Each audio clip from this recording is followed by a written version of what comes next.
El projecte i4Water desenvolupa un bessó digital per optimitzar l'ús de l'aigua a l'agricultura de regadiu a la zona de la Segarra-Garrigues, a Lleida. Coordinat per diversos grups de recerca de la UPC, el projecte permet estimar amb precisió el consum d'aigua, afavorint estalvis i millorant la sostenibilitat del reg agrícola. El bessó digital es realitza a la cooperativa d'Ivars i també a la cooperativa de Bell-lloc. El projecte i4Water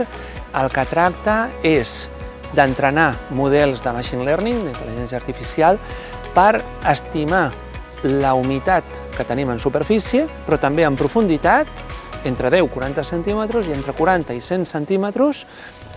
no només a l'edat actual, sinó fins a 14 dies vista. De tal manera que l'agricultor pugui fer una planificació més intel·ligent del reg i fer un millor ús dels recursos hídrics. La idea final és fer servir una tècnica que es diu el bessó digital, o el Digital Twin, que consisteix en un modelat d'un camp on tu li pots especificar quin tipus de conreu tens i on el tens i quin tipus de dades estàs tenint en general, que poden ser l'aigua que estàs utilitzant per regar,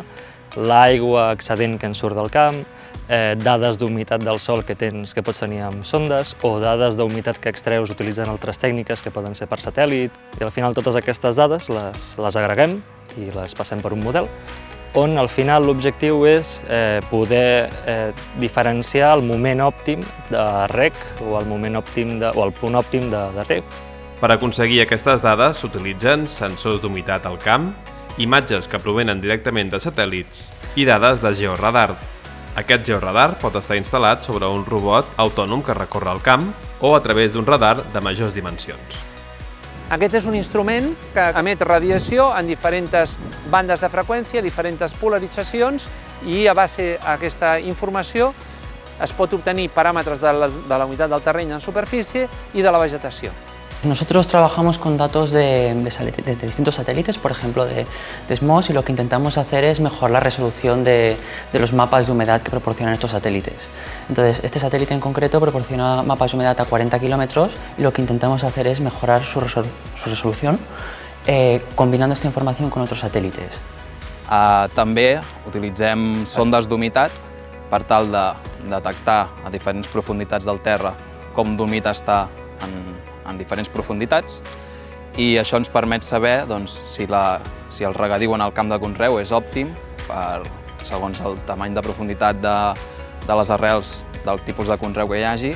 o si és més escaig. El que estem fent és prendre mesures a diferents profunditats.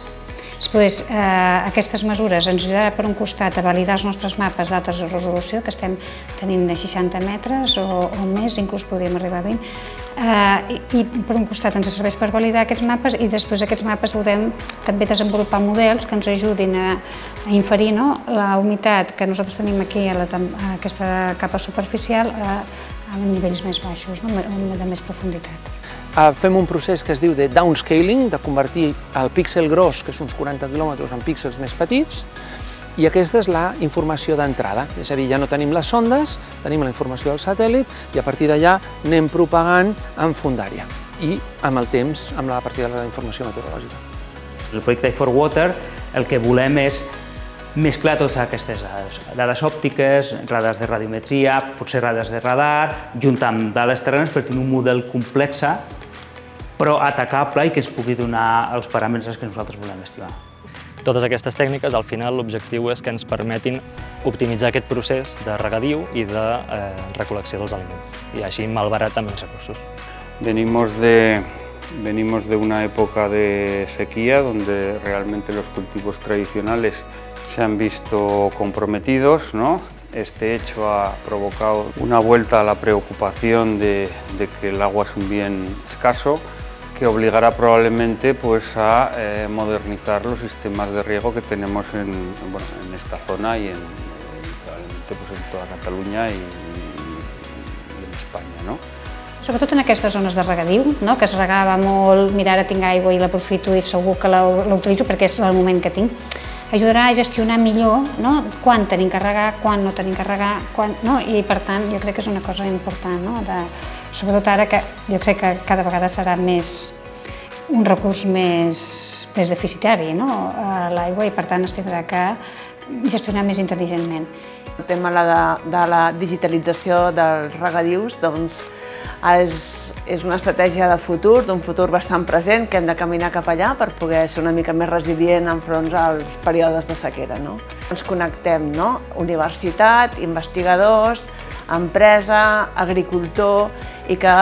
contribuïm a fer aquesta xarxa que és tan important perquè les investigacions que estem duent a terme en els centres de recerca i en les universitats realment siguin una ajuda directa per sector productiu, en aquest cas per sector agroalimentari. Doncs justament vam començar el projecte AgriXcels ara fa cosa de mig any, i el que estem fent és tots els resultats de i4Water els estem d'alguna manera